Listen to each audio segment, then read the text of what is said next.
Cock-a-doodle-doo! Ladies and gentlemen, welcome to Rooster AM. Today I have something very special. Meet Erin Elizabeth Cook, the screenwriter who doesn't just tell stories, she builds worlds. If storytelling is a craft, Erin is a cinematic architect. Her scripts don't just unfold, they grip you, they twist you, they leave you breathless. Dialogue that cuts deep.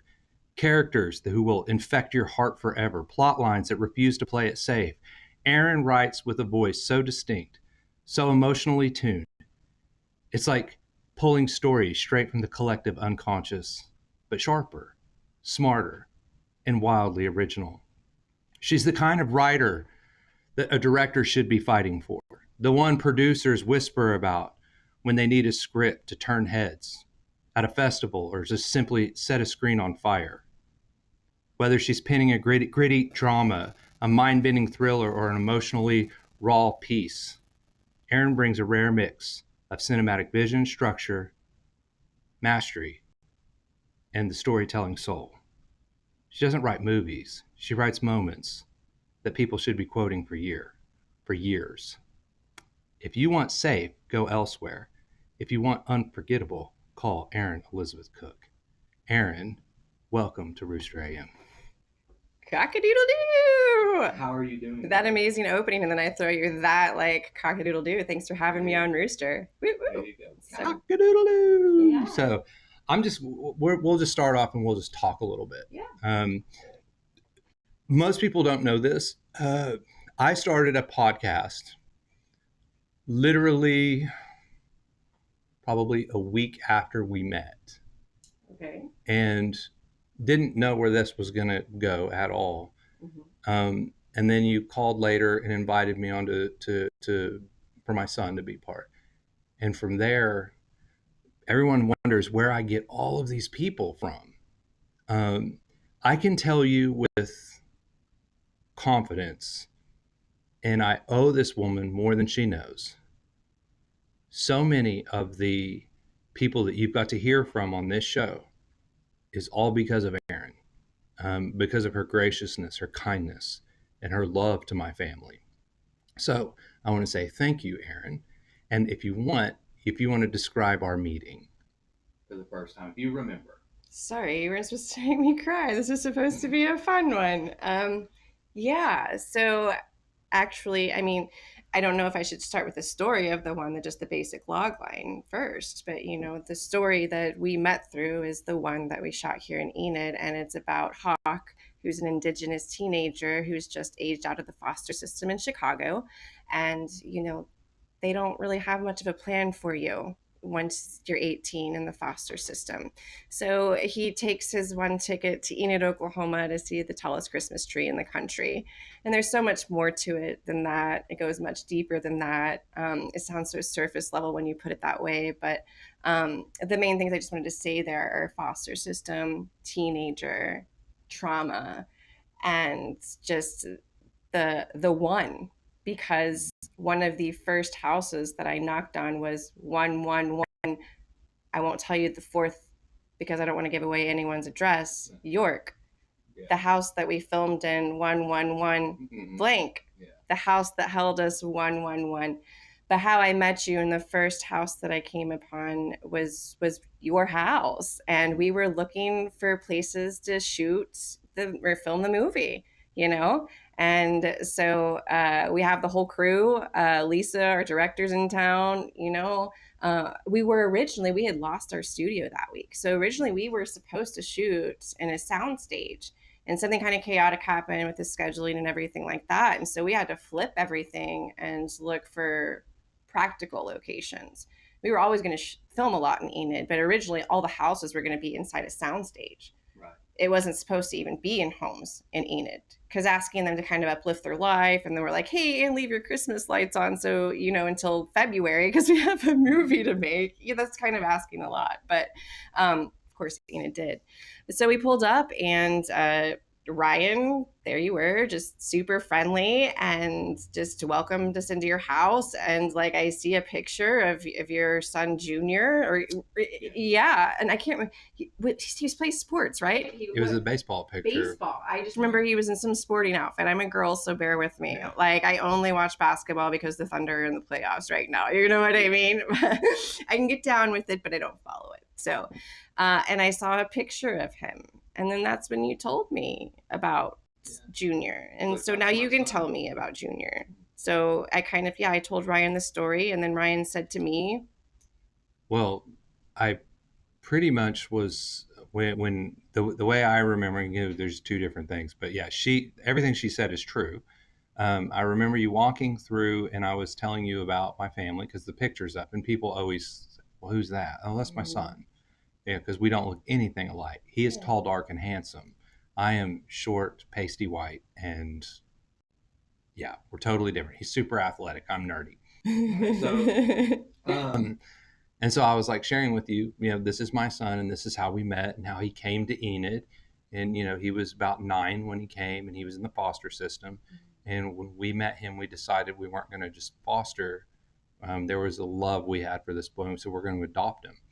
And I do pastor. I'm more than a pastor. I hate, because everyone's a pastor, so I don't like it. It's not as a title. right. To pastor is to serve, and we're all pastors. We have someone to pastor. So I do lead gatherings for churches. And when you were telling the story, and you were like, well, the one is about this, and you kind of gave me a little thing, and then you started crying, and then you picked up the picture, and I just remember you crying, standing there crying, and I was like, oh my gosh, did I say something to offend her? That was my first thought. I was like, what did I do?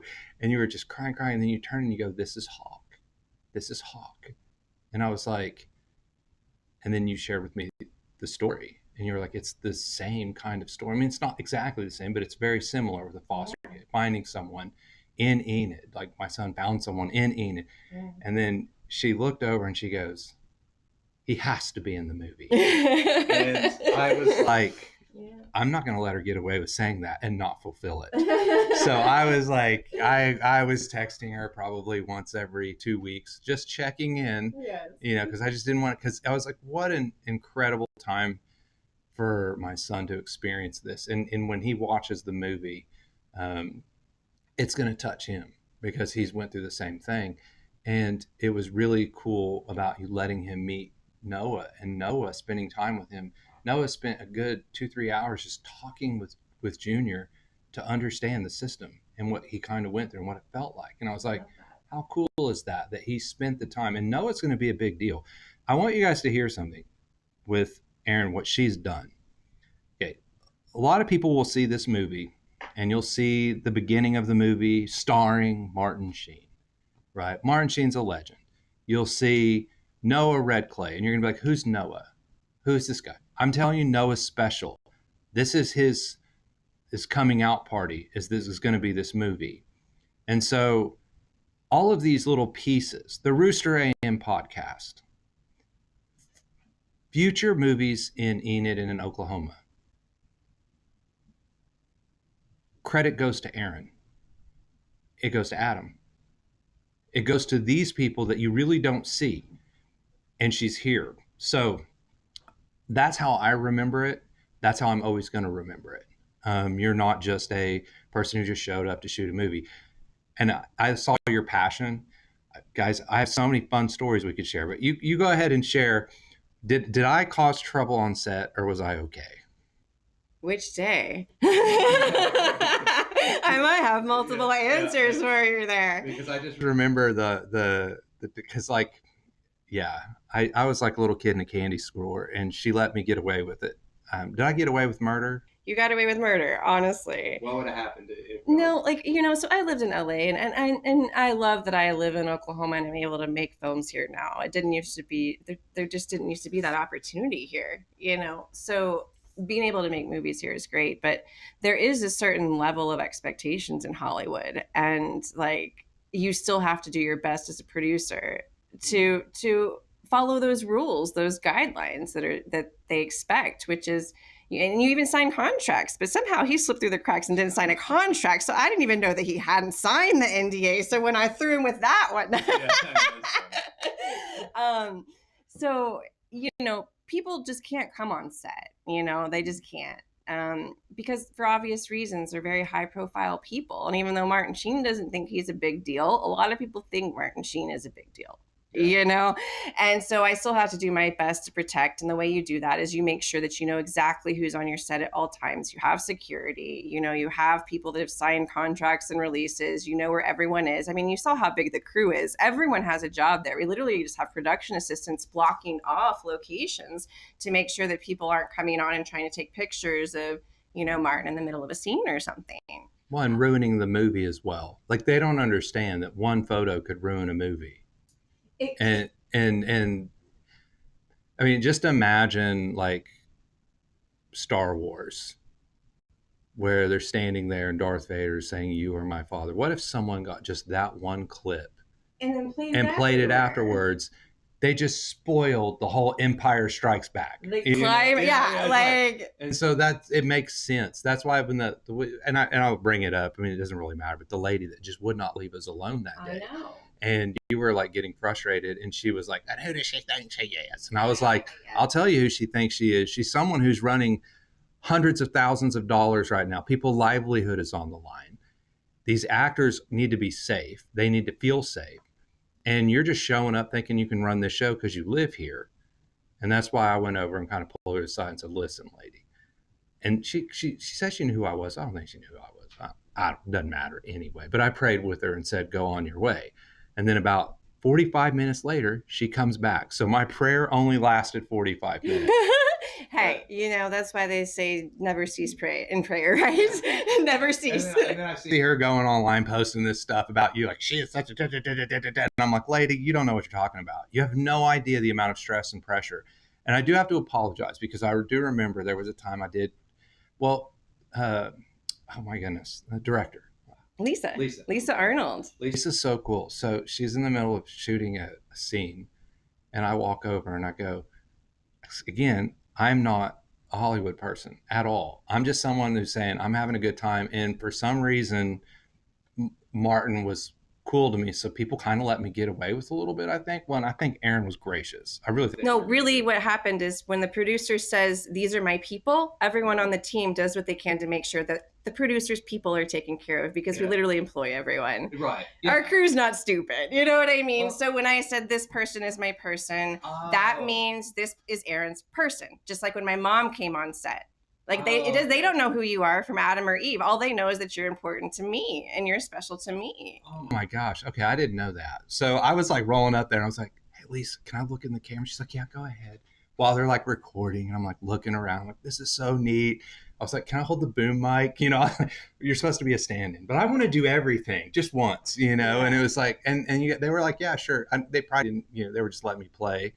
But it was so fun. It was fun being a part of it. I just thank you for letting me be a part of it. It was really fun. And then not only that, you somehow managed to incorporate my whole family. And that is so kind. You were always supposed to be. I mean, just like I told you, it was another godsend, and how all the signs and how God's just led this entire movie for me. And every step of the way, just when a tragedy happens, you think it's something glorious is happening and fixing it, So you were always supposed to be part of it. And maybe this was a lesson that you were always supposed to learn. Like, you know what I mean? Yeah. Like, you never know. You got mad at me once. Well, you didn't get mad at me, but you told me. I remember. It's like, I walked over and I put my head in the little thing, and you go, "This is my private space." We're in the middle of a scene. She was like, "Now you need to stand over there." And I was like, "Sorry." I got caught stealing at a candy store or something. I felt kind of bad. But then you came up to me after, you're like, "No, I'm not mad at you. I've got to focus, Ryan. We actually have a movie to shoot. This isn't about you." That she didn't say those words. That's what I heard. She was so much kinder. Yeah, she was so much kinder than that. So this whole movie, where did it start? Okay, well, how about we do this? Let's jump back. Where did you start as Erin? When did you wake up one day and say, "I want to be in the entertainment world"? Because I know you've done acting. You've done everything. Sure. So where it really started was, apparently I wrote a 100-page book at the age of 5, like fully illustrated, which I actually had no idea about until later on. But at the age of 5 years old, I was walking around the mall with my mom in Oklahoma City, and someone came up to us and like said, this is back before social media, back before we have access to all those things. So like literally finding someone on the street corner of Hollywood and Vine did kind of actually happen, but no one ever expected that to happen, like at Penn Square Mall on Penn and Northwest Expressway in Oklahoma City. But that is kind of what happened. They were shooting a little film you might have heard of called Rain Man. I don't Yeah. know. Yeah. Kind of a big thing. It only won a few thousand awards or something. And so there was a guy there, and he came up to my mom and was like, can we audition your daughter? So I literally, like, they came up. I keep saying it was God that sent someone to get me that day. You know what I mean? And give me the bug that day.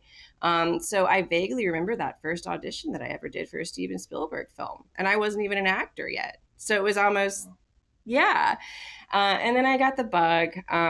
But, my mom wasn't interested in me being a child star. And I ended up getting down to like the final 2 in that role. And they gave it to someone else. And they ended up cutting the part altogether at the end of the day. So that's okay, but that's still where the actual beginning happened. You got to feel it.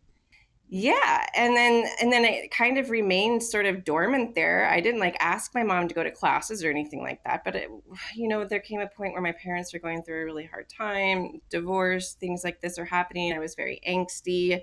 They were trying to keep me in church, but I was very much like not wanting to have it, doing all the things that I shouldn't be doing.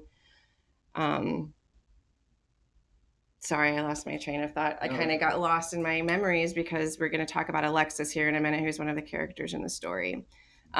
So my mom, she didn't know what to do. I was acting out, and she couldn't force me to go to church, and so she's like, well, maybe if I get her in some acting classes. And at first I was like, whatever, I hate you, this, and I'm so angry and bitter about life and things that I can't control.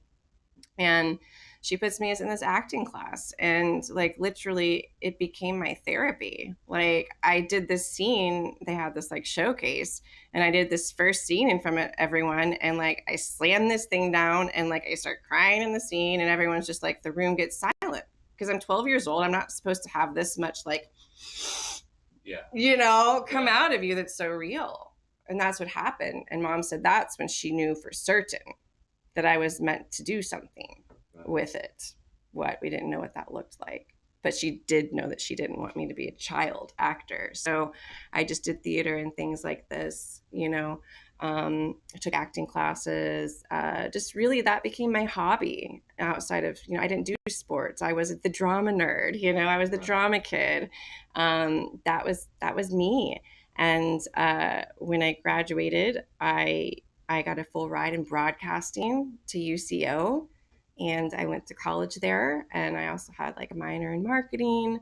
But I realized very quickly that I don't like telling people the real news because it's really depressing. Like, if I'm going to tell you something depressing, at least like there's going to be more to it than just that. I was like, real life is more depressing than like, And to be like, hi, welcome to, I don't think I could do that voice over and over and over again. It's just not me. So I quit school, and I eventually ended up in a master's acting program. I went and I auditioned at Las Colinas Movie Studios.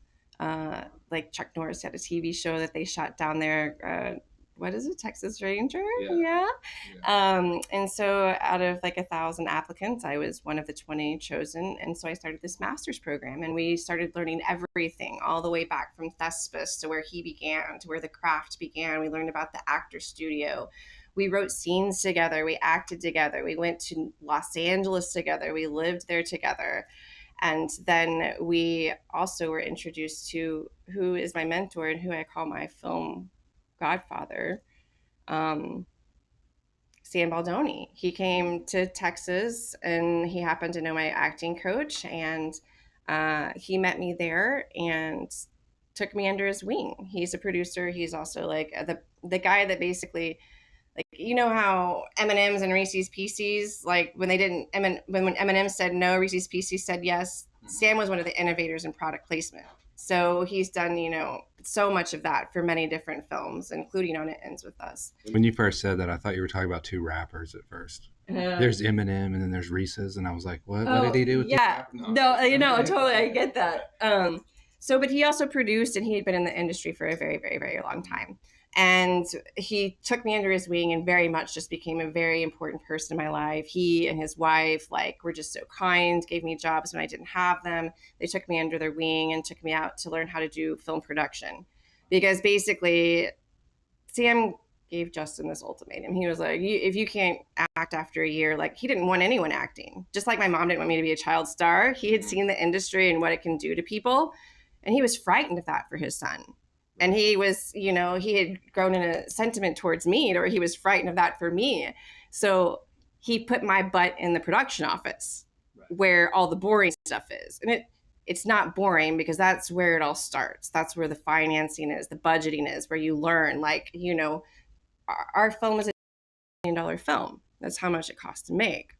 That's not very much in the grand scale of things. If you look at these studio movies that are doing them for $336,000 or whatever, even more so why that office work is so important and that you have people knowing what they're doing with the budget, because we can't go over $15,000, or $15 million. We don't have that luxury. So that's where I started. So I learned numbers, and I used to sit in that office and he would say, okay, we're going to pick our 5 next projects. And this is back before internet again. So, people are mailing in their manuscripts, these huge screenplays, we're talking big time people now. I can't tell you who, but some people that have really made waves in the industry. And he said, okay, I want you to make a yes pile, a no pile, and a maybe pile. So I would sit there and I'd read through scripts and just go through them in this production office that they had in Jacksonville, Oregon. And then, I'd have my piles, and I was thinking I did good. And I got our yes pile, and it's about 20. And then I got our maybe pile, and it's 10. And I was like, and there's 70 no's, And then he's like, okay. He's like, again, we're only going to make 5. And we're going to make 5 in 10 years. So I need you to pick 5 of those 30. That's how competitive it is.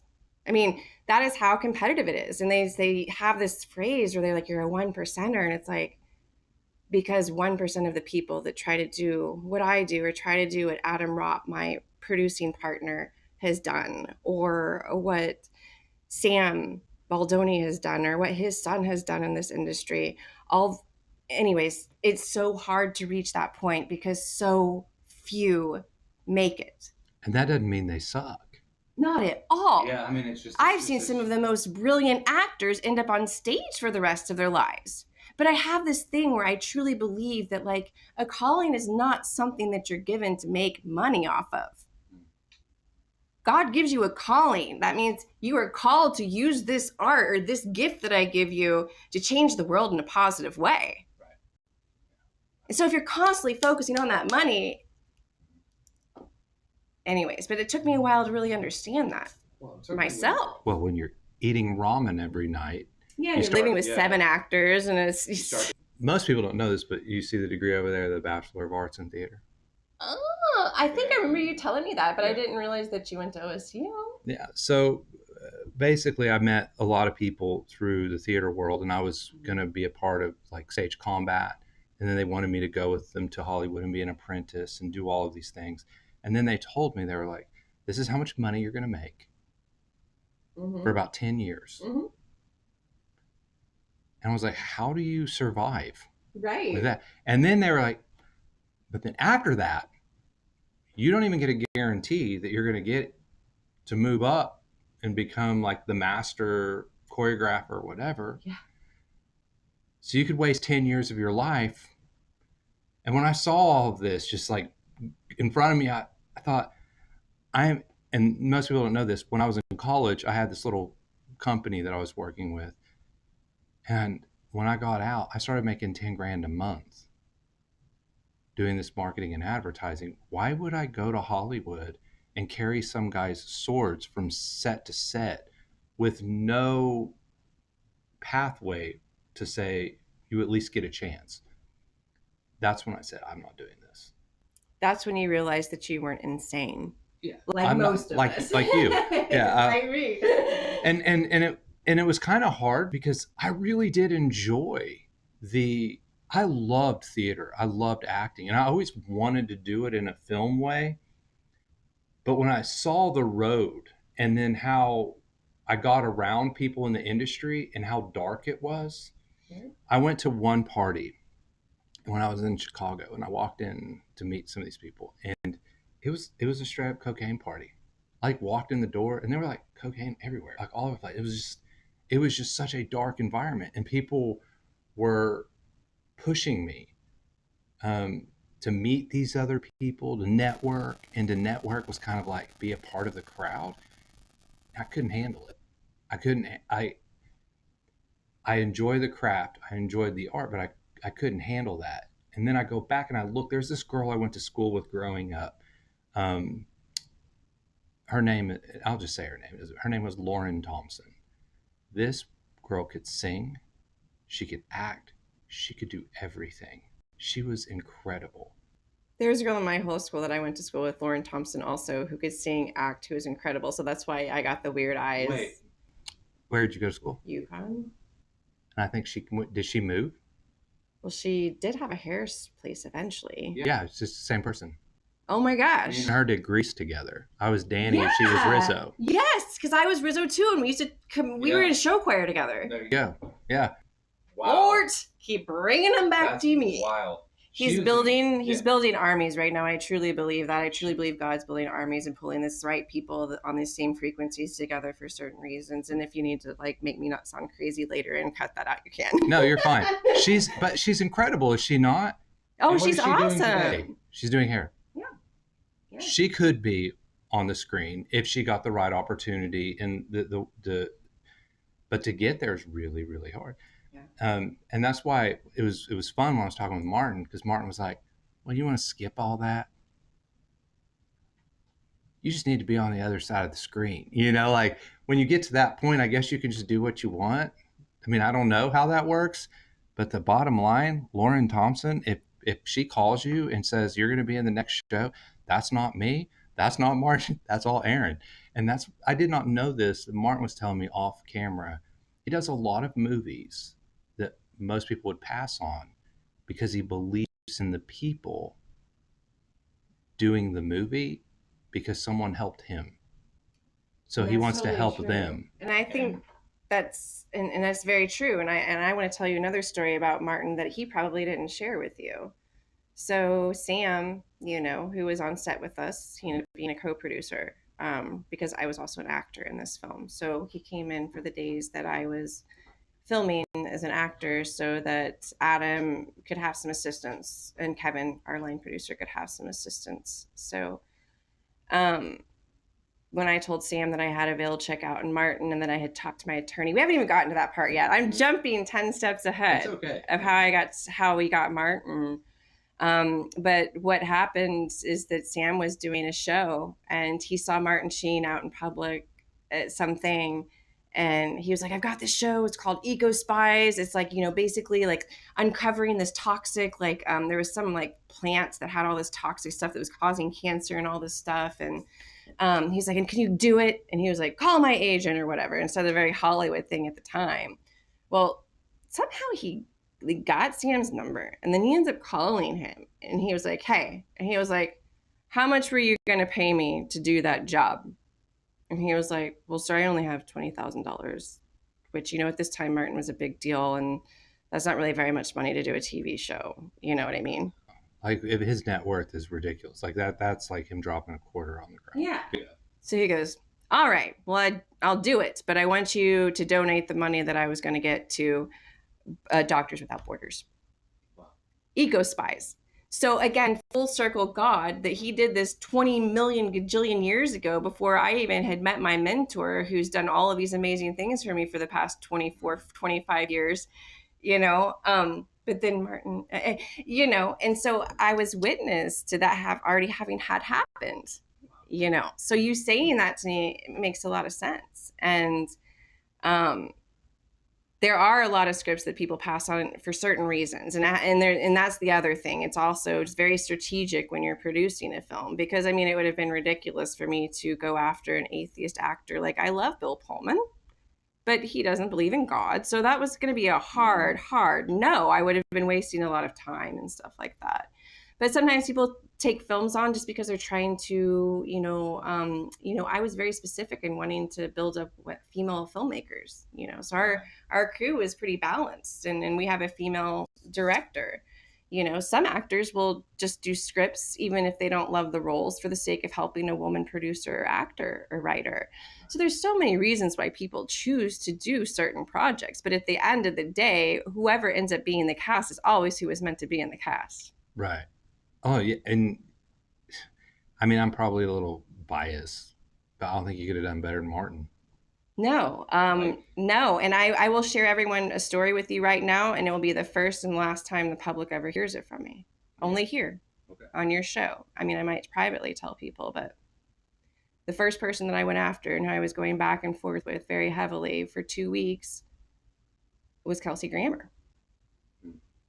And I love Kelsey so much. And he went through the script and he went through it and read it. And just like, I mean, it was 2 weeks. And I'm like, man, we're getting ready to start shooting. I need to find my Jefferson because, it was a tight schedule and I had to quickly go after people. So I was also blessed with just having the right people put in my path and them agreeing like that.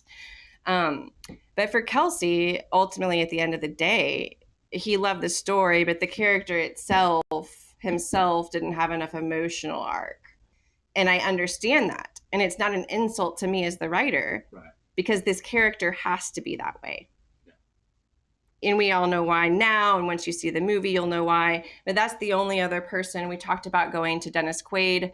And then that's when all of a sudden, quickly, Beverly was like, hey, we got a veil check on Martin. He's available. And on that same day, my attorney called me to ask if I needed help on contracts with Jana Kramer, who plays Lisa, because we were trying to finish that out. And he was like, do you have your Jefferson yet? And I was like, no. And he's like, well, you start shooting next week. I was like, I already know. Like, you know what I mean? And so he's like, well, Erin, did you know that I was Martin's attorney when he was on West Wing? I was like, no, I didn't know that, Jay. One of his good friends. And they're great friends. Yeah, he actually said on the podcast, he said, my attorney. Did he go to Notre Dame? Well, I don't know.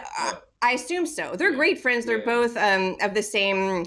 Anyways, they're great friends, and they're both great people. So I was just like, are you kidding me? So literally, like, my casting director was sitting here. I'm calling. It was again, God sent us the perfect person, and there is no doubt in my mind, because after that, I heard story after story.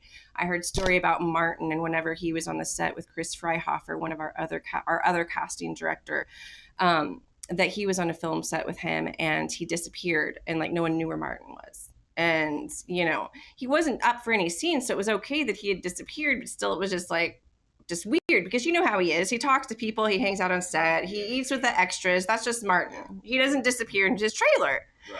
Right. So come to find out, they were shooting in a practical location, and they were shooting at a practical hospital.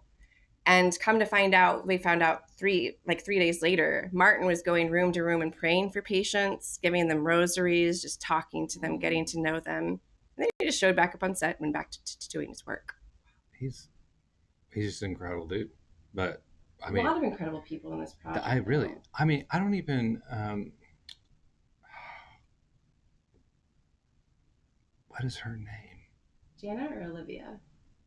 And it wasn't the actress. It was one of the crew people. Oh my gosh. I wish I could, because crew people never get credit.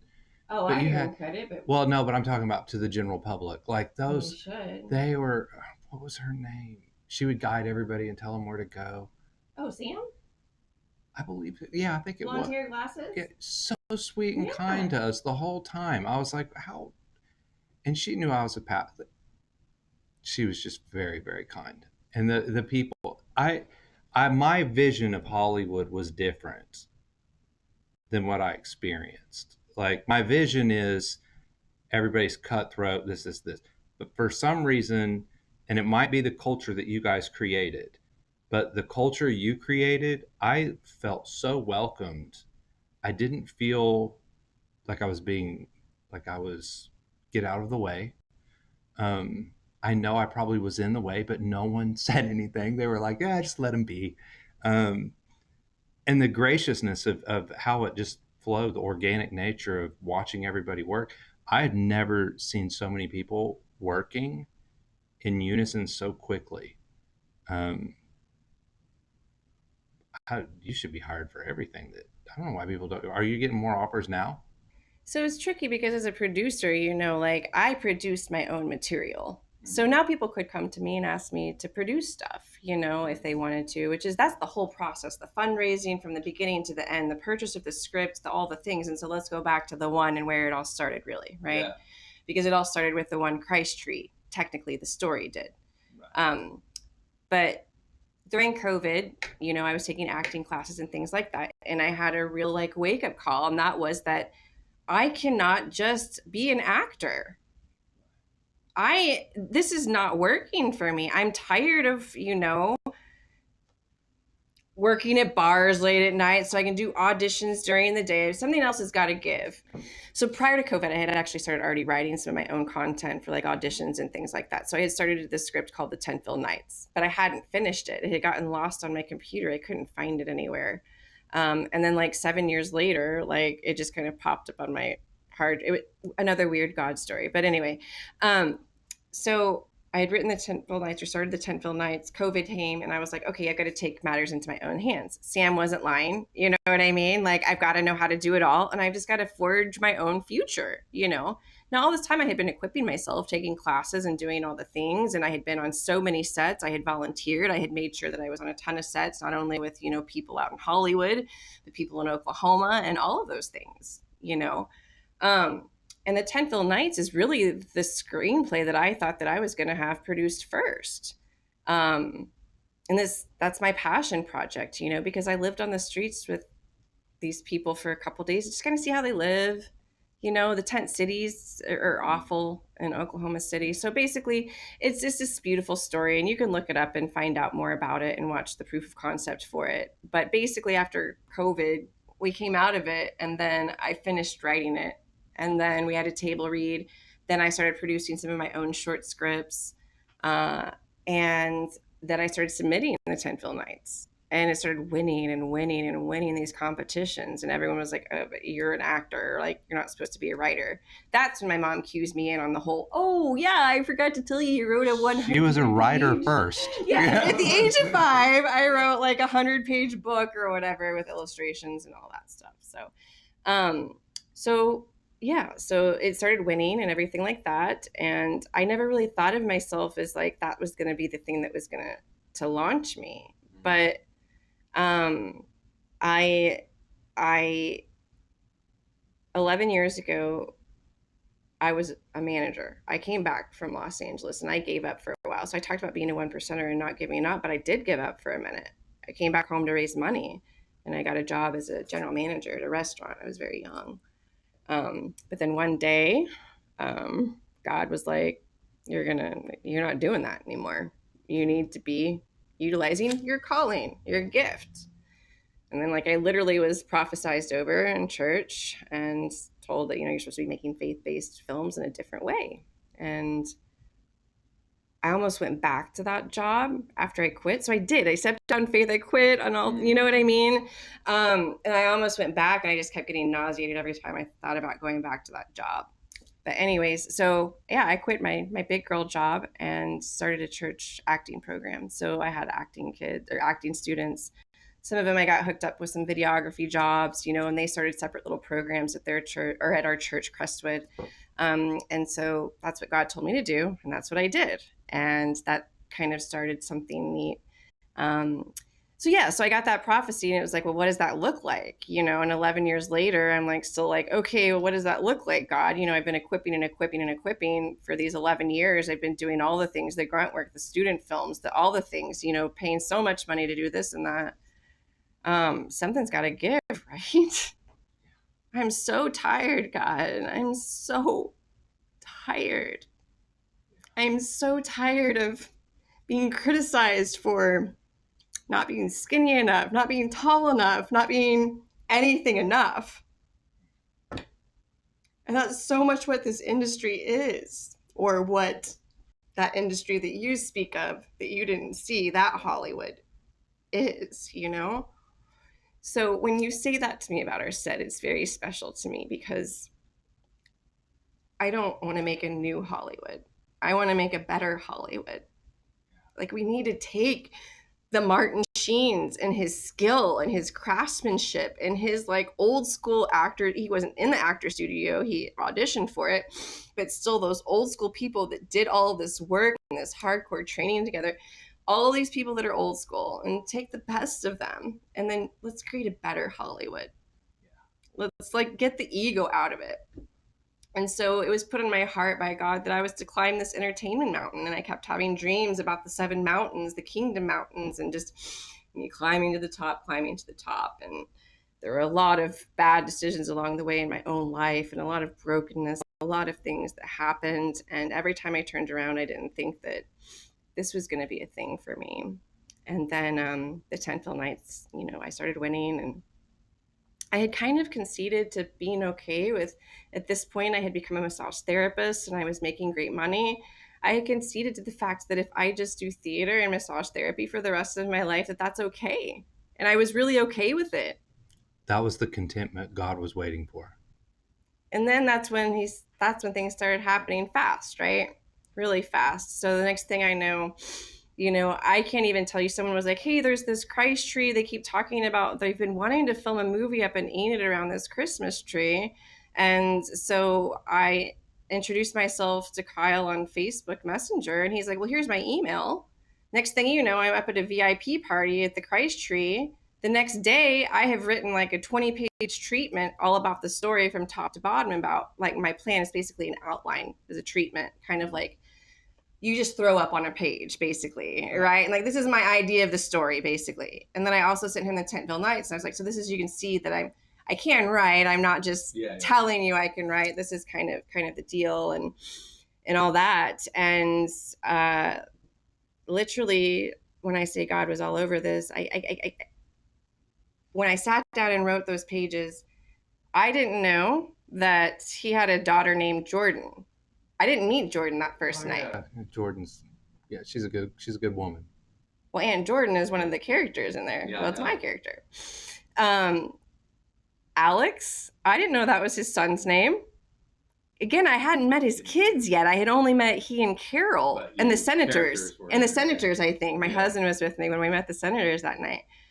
And I didn't know that Angela and Alex want to have some sort of program for kids that age out of the foster system. That's one of their long-term goals. I didn't know that.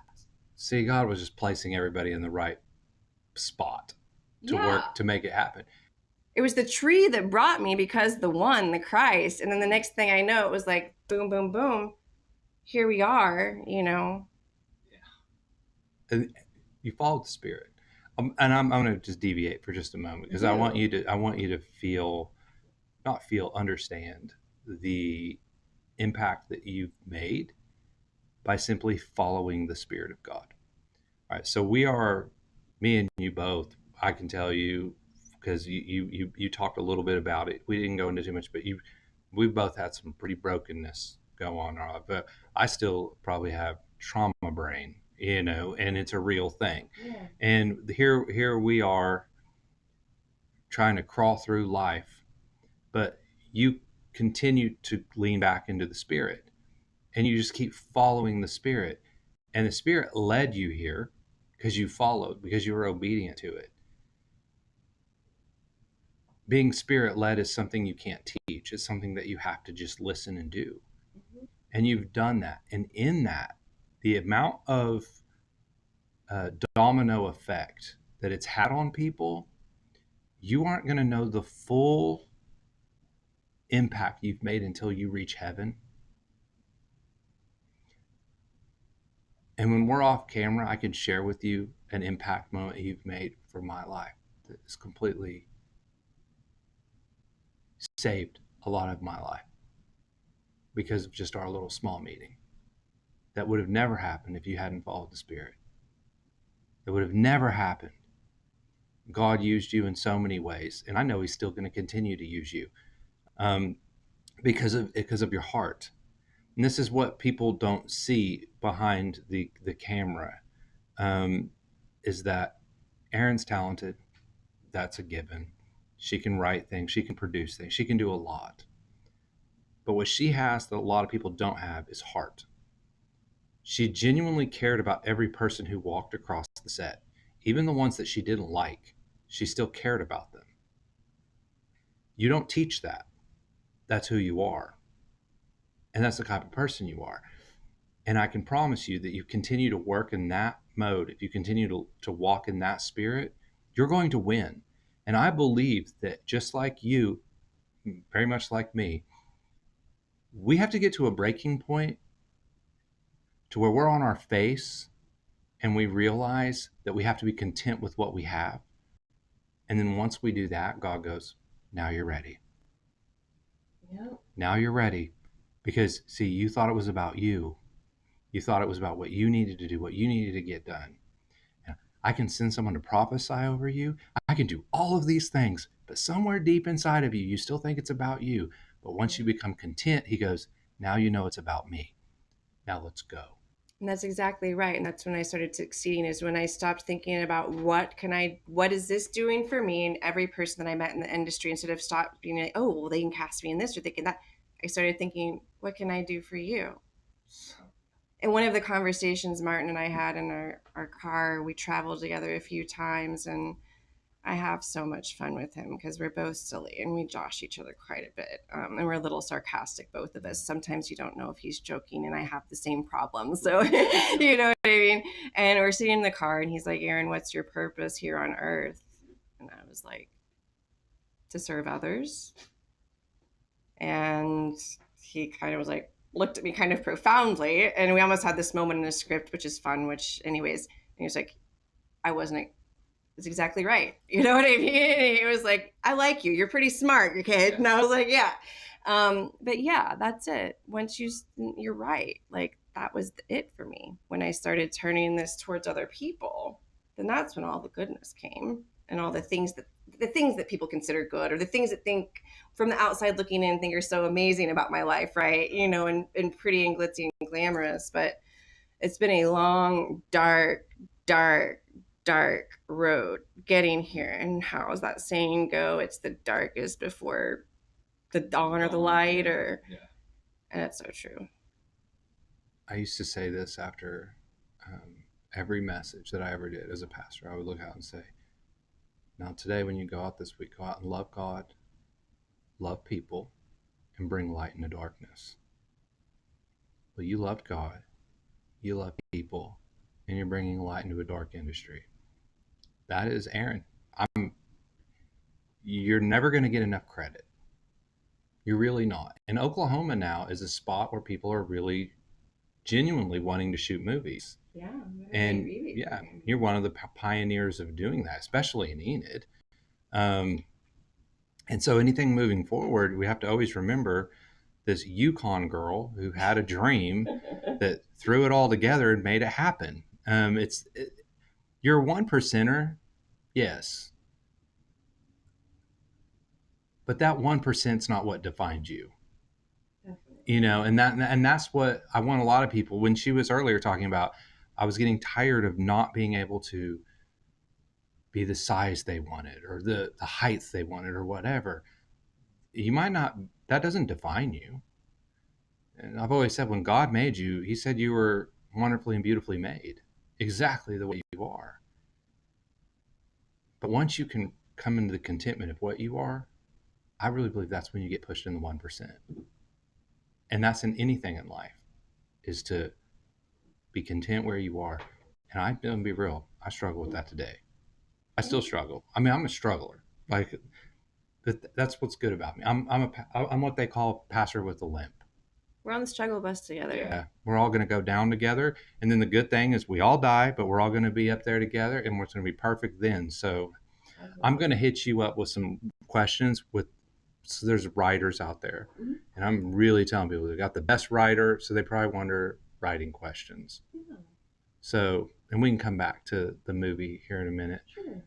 What's the first image or scene that usually comes to your mind when you're like writing a screenplay? Like, do you start with like a setting? Do you start with an idea? Do you start with dialogue of two people, or is it personal? Is it always personal? It's a little bit of everything, right? So the first one that I wrote was because that's what I call my passion project, because it's the project that like probably won't get easily funded because it's in an inspirational drama. And even though it's very, very good and heartfelt, it's not necessarily the type of movie that people want to purchase because it's not as easy to make your money back on. But that's also part of the problem with Hollywood right now is like everyone just wants to make what makes money. And so that's why we have all this saturated crap. Well, this is real crap of Hollywood. Yeah, How many times are you going to remake the same movie? exactly. Like, I understand. Like, Batman is cool, but we're having a new Batman about every 5 years now. Why didn't somebody come up with something original? Yeah. And it's now all special effects. Like, everybody cares about special effects, and they're really missing the humanity of film. Yeah. There's a real humanity in it. And I think if we could train the younger generation on that, instead of throwing candy on screen, eye candy. Yeah, that's what we talk about. My mentor and I is that if we're not doing this to inspire hope or to inspire change in a positive way, then we are just making candy, right? Or chocolate covered broccoli. There you go. As my mentor mentions. Um, but yeah, this is the one way that we can truly share. This is the one art. This is the talk about a way to share a message. I mean, film, like it's one of the biggest ways, media, and so. And it's not to push an agenda, it's to share a message. Absolutely. And if I don't make any money on this film, then that's okay. Like, you know what I mean? Like, it does not matter anymore to me.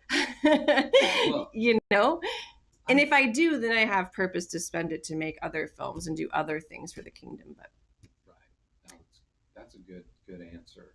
So yeah, it's different things. Like, so the one I actually had an object that started it, and then I had other little pieces. And I remembered, when I was interviewing houseless people, that I didn't know this, but that 40% of them in between the ages of 18 and 25 come directly from aging out of the foster system.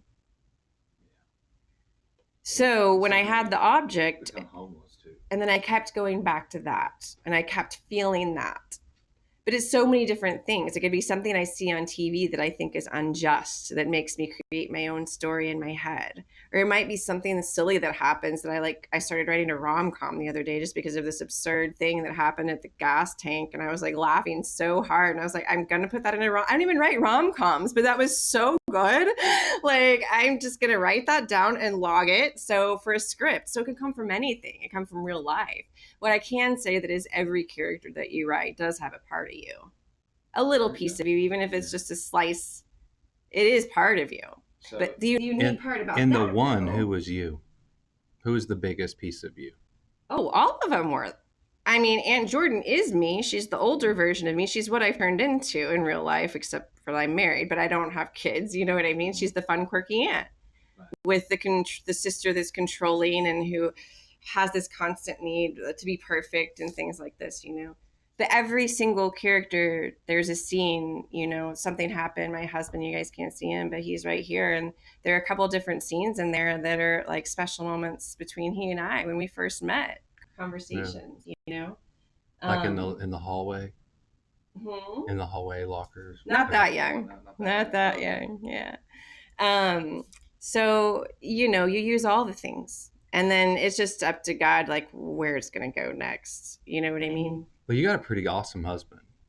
Yeah, he is really amazing. Do you want to talk him up real quick? Because I know he gives up a lot for you, doesn't he?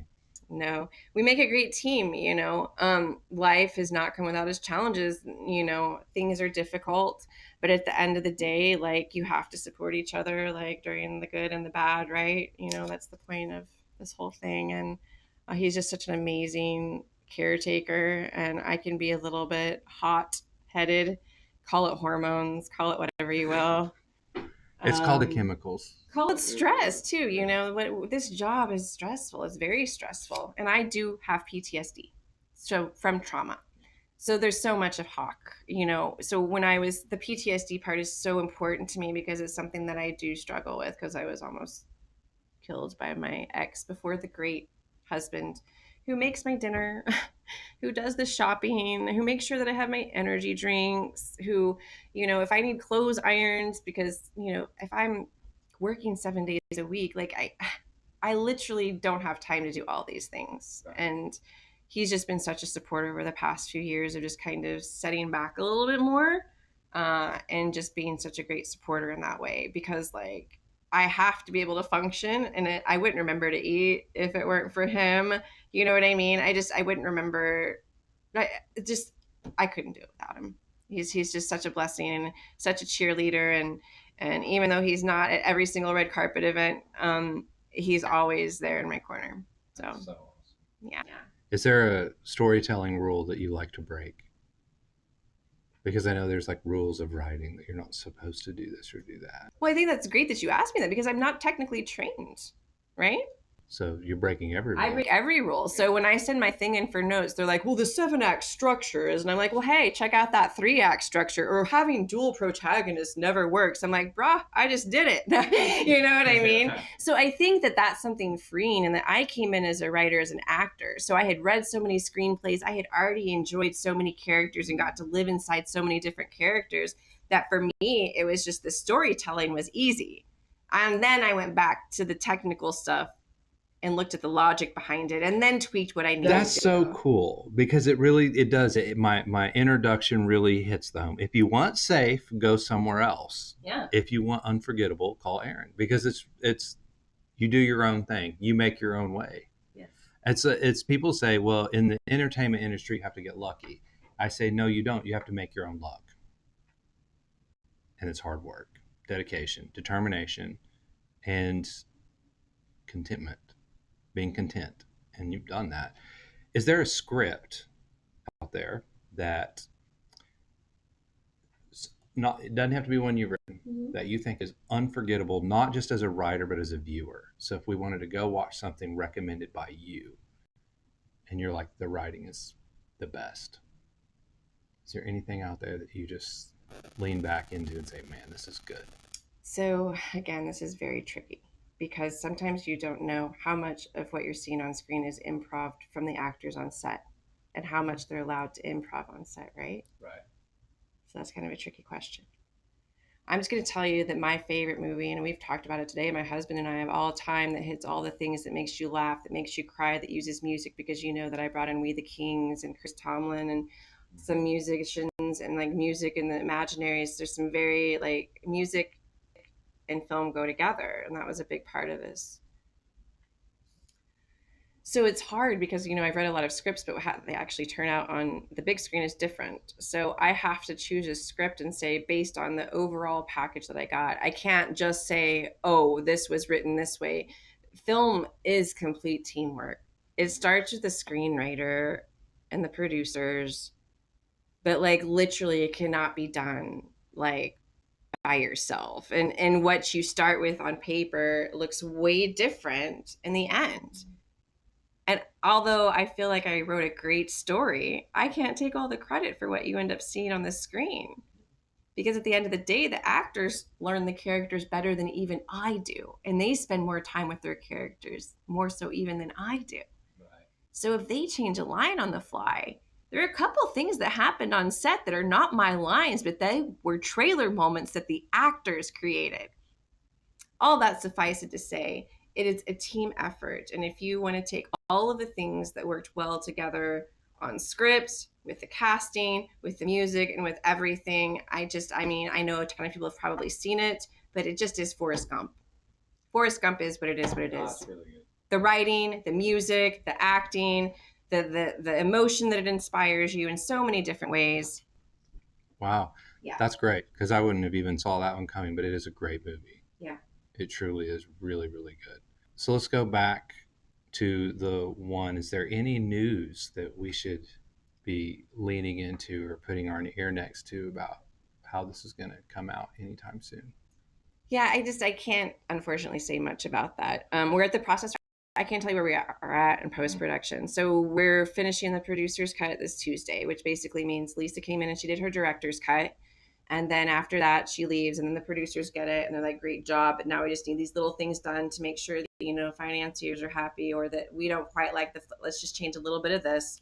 So the producers give their final word. So we're doing that on Tuesday. And then we send it over to sound, the composer, to VFX. And all those people are going to be working simultaneously on this edit that I'm telling you, Ryan, like,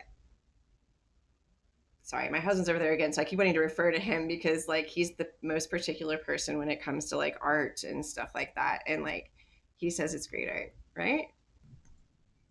You guys, I'm telling you, the spirit of it, it's going to work. There was the spirit behind it. I could feel it when I was there. It's going to work. If it doesn't work, well, then something is wrong. I'm telling you, and I think that was the biggest thing is like everyone kept saying, Erin, you have something. It wasn't until I saw that first rough cut where I sighed this big, huge sigh of relief, because that is a big problem with me, is being still. I am the worst at being still. The worst at it. But a lot of the raw footage is so emotionally evocative, you cannot help but love it. Yeah, so when I saw that, it was hard for me to be still. You do not get a margin of way to like it. It's like you love it from the instant you are exposed to it. So my husband over there, yeah, so he saw the rough cut. So that means it's the rawest of the raw, spliced together. And when I saw it, I was like, and then he saw some of it, and I was like, just started crying, like not just because the acting was so good and everything, but just because I was like, we really have something super special. Isn't that really cool that it started from your little mind? Like this finished product came from you. It started with you. I know a lot of people are involved, yeah, but I don't think writers get enough credit because it starts there. Like you wouldn't even have the actors, you wouldn't have the story, you wouldn't have the movie, you wouldn't have the emotion. And I'm going to be real. If one person is adopted because of this film, you did an amazing job. Who cares about the money? If one person was adopted because of what you put together, exactly. Even if one person mentors someone who's aged out of the foster system, there's so many things, just even one. And I can already say that already happened. And if that is the only thing, I've already said that so many times throughout the making of this film. So I have already succeeded. That's you are an inspiration to many people. But yeah, the screenwriters, thank you for giving them credit, because it really does start with them. And I don't think people really understand how much work it is. Like how many times I've re-edited the one 77 times. I don't think people understand like how much work they put into it. And now you have AI threatening their jobs. So AI can't really threaten the writer's job, can it? they're putting out some of that crap that you're loving. Not that you are loving, or some of the bad TV. Sorry, I've had a tendency to say semi-bad words. Well, I would think you would still want the human soul behind it, not the computer. I don't think it'll last. But I've also learned that screenwriters, a lot of them that try to do this as a living they tend to be introverts. And I've learned that you've got to learn how to do it all in this industry. You really, really do. Well, I say that. I don't need to learn how to use the camera. It's good to learn a few things in this industry. You got to know how to hustle. Yeah. Selling. Like hustle you got to keep moving. Yeah. Erin's up by 5 every day. Yeah. I'm up by 5 every day. Like, yeah. And so what people don't know is that they think, oh, I'm a movie producer, but I'm also a massage therapist. I went back to massage therapy. I just made a movie with Martin Sheen, but I'm doing 3 days a week as a massage therapist. Then, like you said, I'm up at 5 the next day working on something related to film. Wow. Well, I have a confession. Okay. I don't know if I was supposed to keep these. Like, I don't know, because I didn't know any of the rules. So I kept some of the script that was given to me. Yeah. And I was wondering if you would sign this and I could hang it in the room.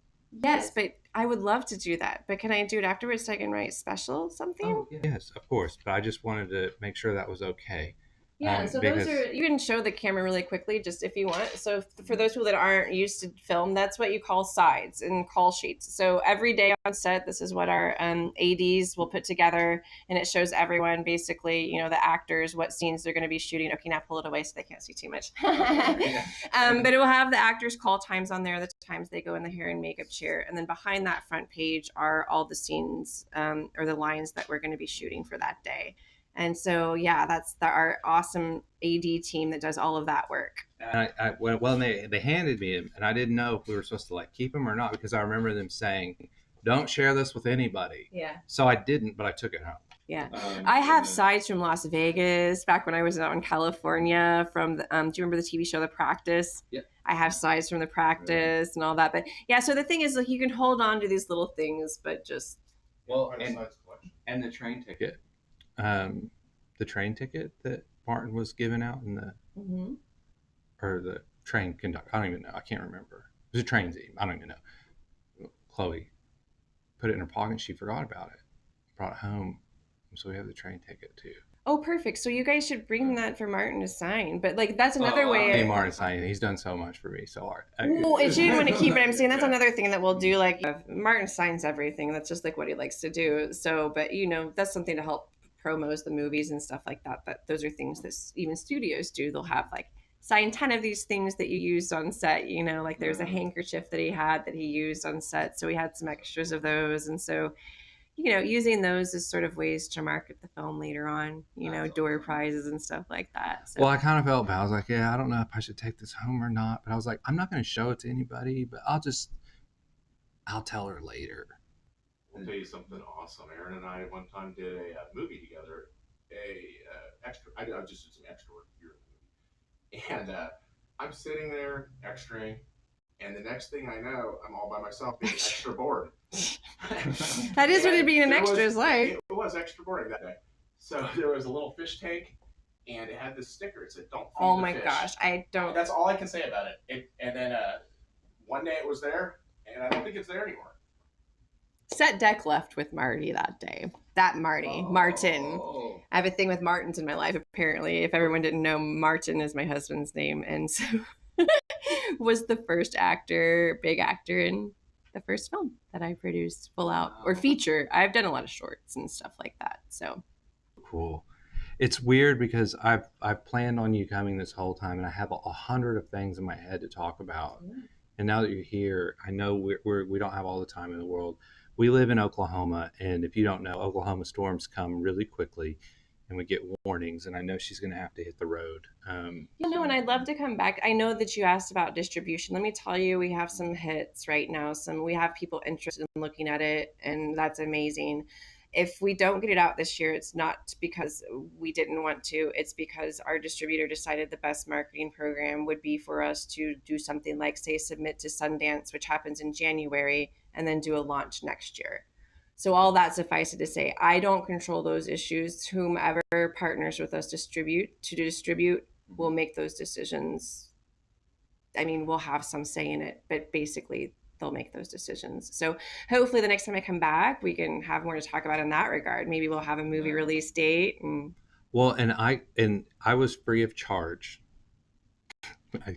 Actually, I think your people, they were like, we're gonna pay you, but I told them not to.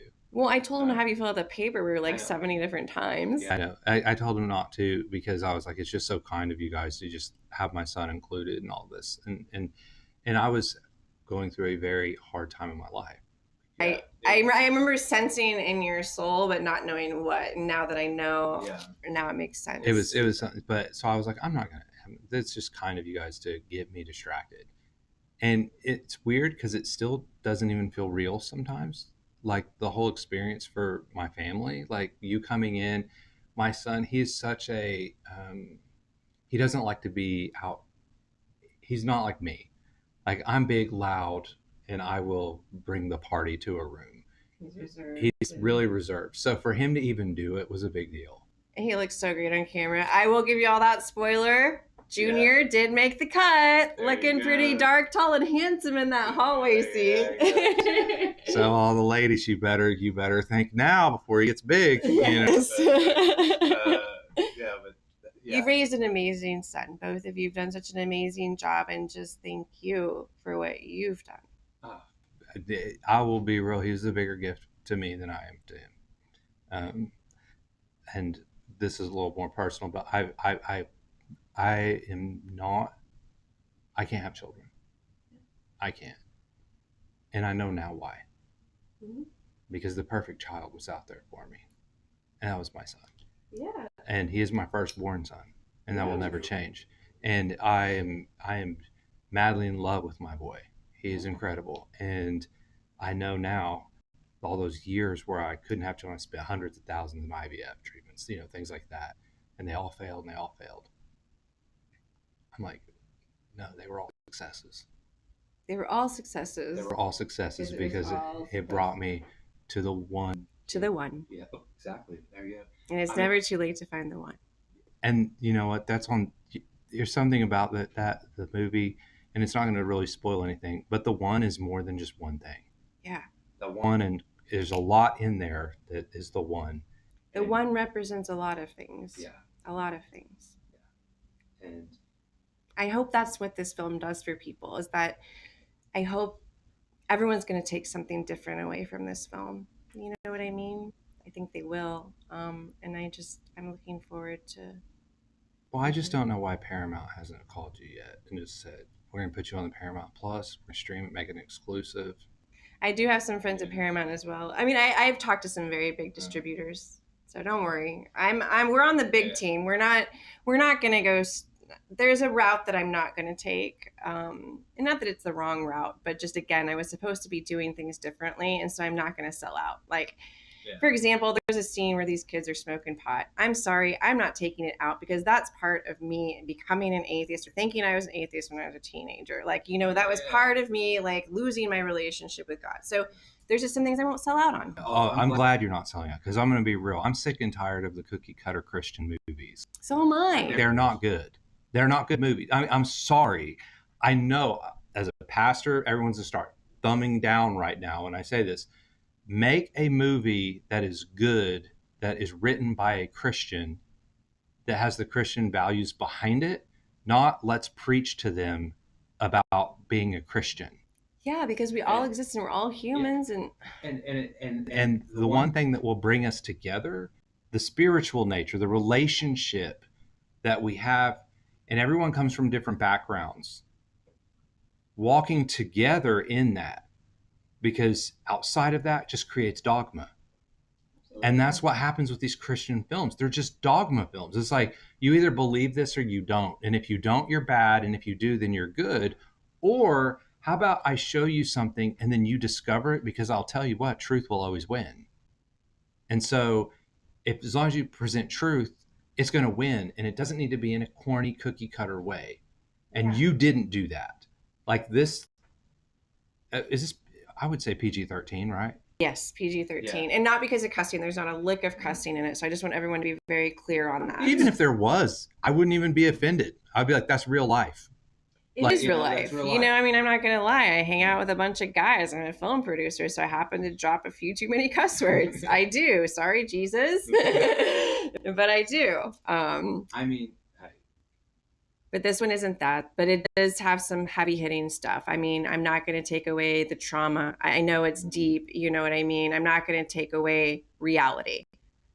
And that's part of the problem and why we're losing people in our faith right now, is because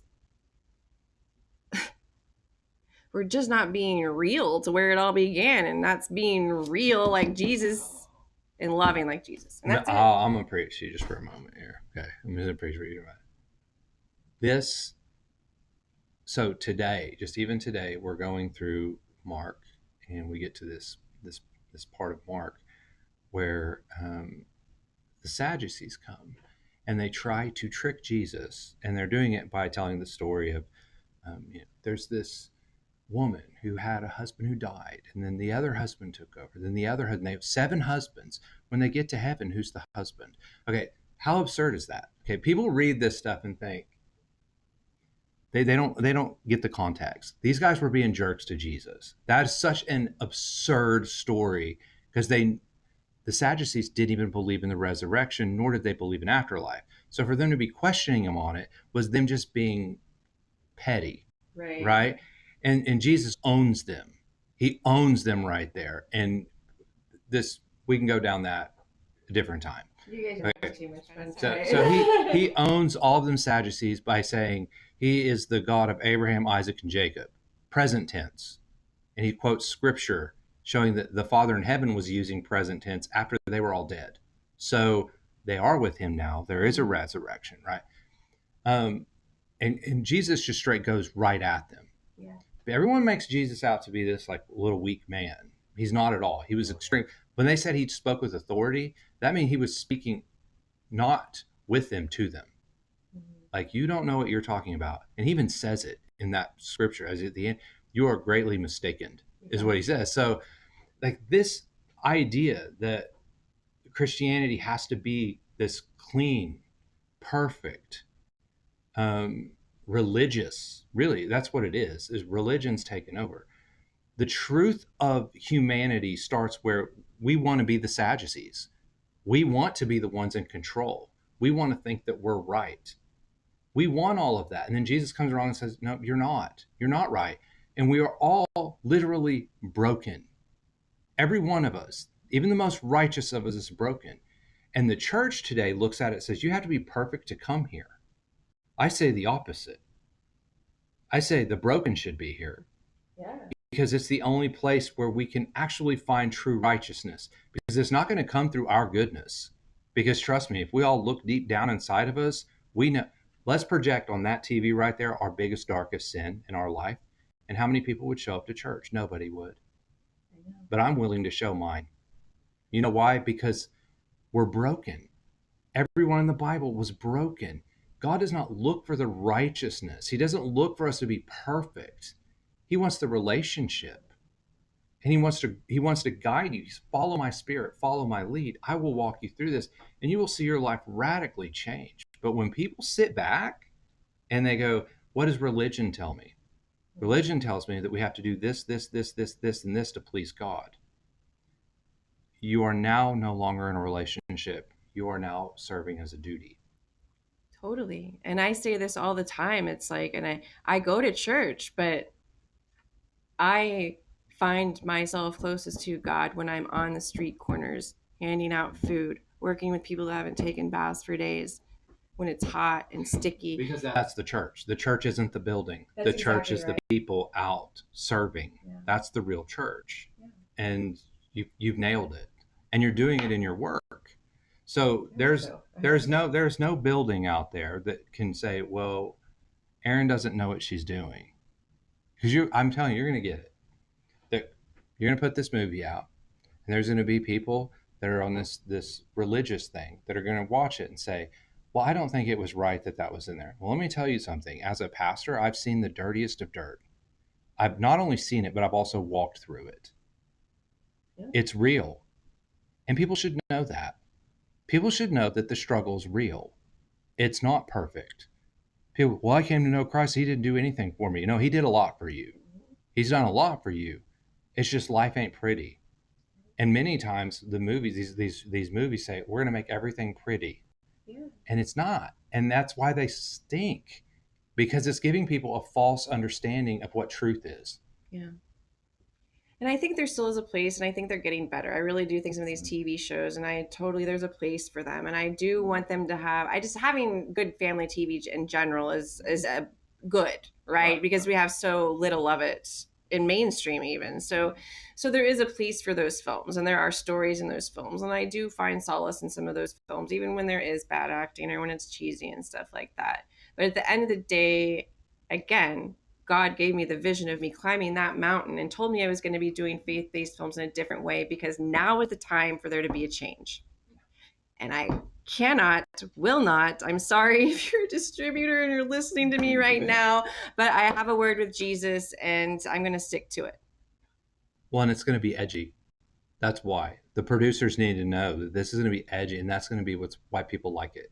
When you look at the Christian movies that really make it above that straight to DVD, it's because there's an edge to it, because all people can identify it with it. Yeah. And it's not saying you have to believe this to watch this movie. I'm telling you, you can watch the one and not even believe in God and walk away from it and feel change in your life. Yeah. And it has nothing to do with where your faith is going into the movie theater. It has nothing to do with that. But there are movies out there that say, this new Christian movie. I don't look at it as a Christian movie. Like at least from what I've read, it's not. It's a movie made by a Christian. Yeah. and it's circled around the Christ tree, the one tree. Right. But that's the device. Everything else of it is human emotion. It's humanity taking place. And there's truth in the humanity, and that's what you share. And it's very clever how you do it. I won't spoil, but it's very clever. I think I figured. Well, actually, I'm pretty sure I figured it out. All right, I'm not supposed to say anything, but You interviewed Martin before you interviewed me, and I know that man can't shut up. So I'm quite sure he probably already told you. Okay, and so now when you see that, when you're gonna bawl. That's all I'm gonna say. You're gonna bawl. You're gonna bawl. That last 5 minutes, everyone's gonna bawl. They will bawl throughout the whole movie, but you'll laugh too. There are a lot of hilarious moments. Martin pulled some improvs on set that I kept in there because they're just great. And this whole film, thank you for giving me the credit and starting it. But again, filmmaking is all about a team effort. And, we like to put Martin on a pedestal. I paid him pretty darn good money, dang it. No, I'm just kidding. Martin's great, and he is, but it was all of us that did it. And we were just so blessed. Everyone was just so kind. I couldn't have asked for a better crew. But, I also started off the whole entire film shoot by saying, no matter what, just lead with love. We're all going to have moments where we're going to get mad at each other because we are all so proud of our art. Right. And so if someone has another idea that's different than yours, there's going to have these moments on set.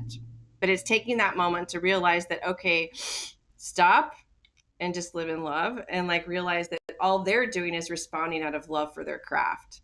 Right. In that moment. And that's all that is. And so that's it. If you live in love on set, and we're all going to have our moments, but if you just try to do everything with kindness, and that's the speech that I gave everyone before we went in to start. And so. And it was that. It really was. I was like, this is not what I expected. But then I was told afterwards, this isn't what it normally is like. Yes. And I was like, and I was like, okay, so that this is an Erin set. That's why. An Adam set. Yeah, an Erin and Adam set. This is. And Kevin, I can't leave Kevin out too. Sorry. I don't want to leave out the line producer because that's also another producer who does all the numbers and makes sure that we stay on budget. And he really isn't seen very much. He doesn't do interviews or anything like that. But I also want to give a shout out to Kevin, a shout out to Sam, our co-producer as well. There's probably 1,000 shout outs. So many. Yeah, but really the truth, it starts with the writer. Thank you, Erin, for being here today. Do you have any last words that you would like to share? Am I going somewhere? You mentioned tornadoes on the way home. Last words for the love. Last words for the Take show. me now. No, Ryan, I just want to thank you again. And I know it's I speak so proudly and so confidently because every time I turn around, God blatantly puts signs in front of me to tell me that I'm on the right path. And you were one of those blatant signs when I came, and your son was one of those blatant signs. And that's why I started sobbing, because just in those moments when you think you can't take anymore, he'll send me something. It's just enough to keep going. So I don't think you knew that I was also dealing with my aunt passed away, and then my bonus dad passed away a week after we wrapped. So I was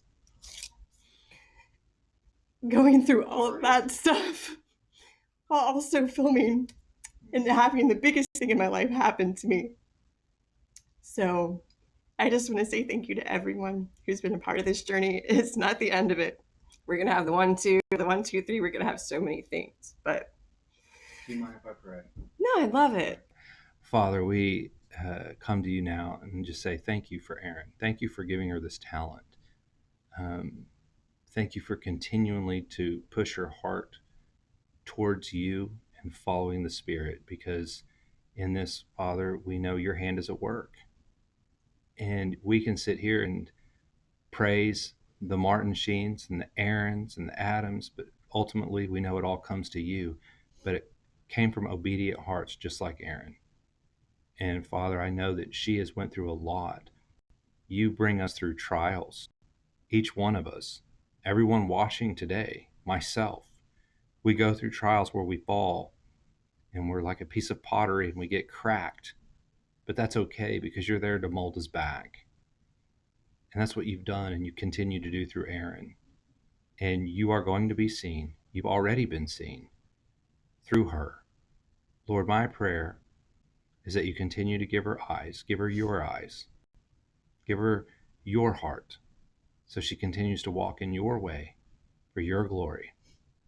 Thank you so much for her. You made her wonderful. You made her beautiful. And now everyone gets to see that. It's your glory through her. Thank you, Father. We ask this in your name. Amen. Amen. He got the dirty cry.